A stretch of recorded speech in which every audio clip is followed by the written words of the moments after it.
¿Cuáles son las características del Museo Histórico, Alejandro?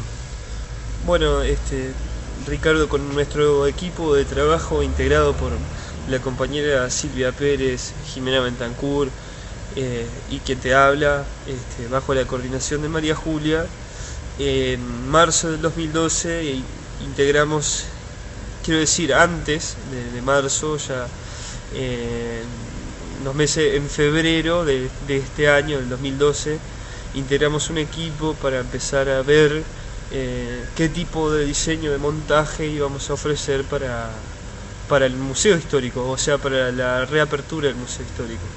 Entonces decidimos trabajar diferentes líneas de acción para poder, en cierta forma, presentar el museo de una manera distinta, ¿no? Es decir, presentar a la comunidad cuáles son las bases de la museología actual. Si bien no hay una corriente única que defina lo que es un museo o no, actualmente sí tratamos de involucrar al museo con un pensamiento más moderno, si se quiere, de lo que sería un museo, ¿no? Es decir, nuestra pretensión era trabajar sobre un museo simbólico, un museo con una fuerte carga pedagógica, con fuertes connotaciones críticas también, y que a su vez tuviera un sentido, ¿no? Un sentido en el simple hecho de no exhibir piezas por el simple hecho de que ellas existan, sino tratar de identificar estos objetos que habrán sufrido el trasiego de los días con una realidad, identificar estos objetos con una realidad y un contexto posible, no aislados de un contexto.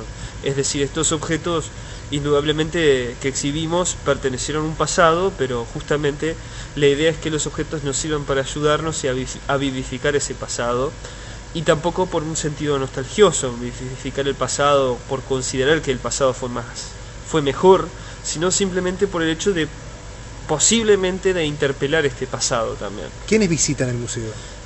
El museo es visitado ampliamente por distintos públicos, es decir, tenemos familias que vienen de la ciudad o del departamento y de la región que vienen a recorrer el museo por el simple hecho de que está abierto recientemente, ¿no? Eso genera un atractivo interesante. Nos visitan muchísimo instituciones educativas como escuelas y liceos fundamentalmente, también de nivel terciario y de nivel superior, desde la misma universidad, donde se están desarrollando trabajos en cuanto a la investigación de la cultura del río, también. Y bueno, nos visitan también otras organizaciones que tienen que ver con centros de educación no formal, también, que es interesante cómo se están integrando a las propuestas museísticas y patrimoniales de la comunidad. ¿Por qué la necesidad de reforzar ese ojo crítico y esa conexión del pasado con el presente?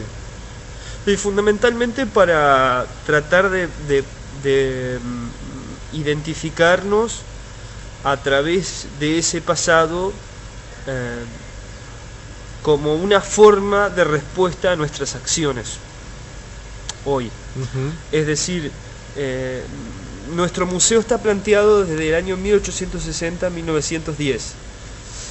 En esa época a nosotros nos pareció bastante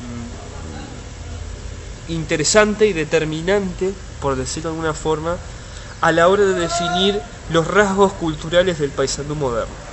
De 1860 a 1910 vamos a encontrar una serie de cambios importantísimos a nivel de nuestra sociedad que nos van a permitir analizar en profundidad nuestras conductas, nuestras vivencias, nuestras costumbres. Nosotros decidimos trabajar mucho también en este museo las partes intangibles de la cultura, ¿no? Es decir, las conductas en sí mismo, lo que, por ejemplo, comienzan a escribir los periódicos de fines del siglo XIX y del 900 en torno a la mujer. Por ejemplo, ¿qué sucede con la mujer en la modernidad? ¿Qué va a ser de ella? ¿Cómo su vida va a estar regida por estas conductas, estos códigos, estos dispositivos?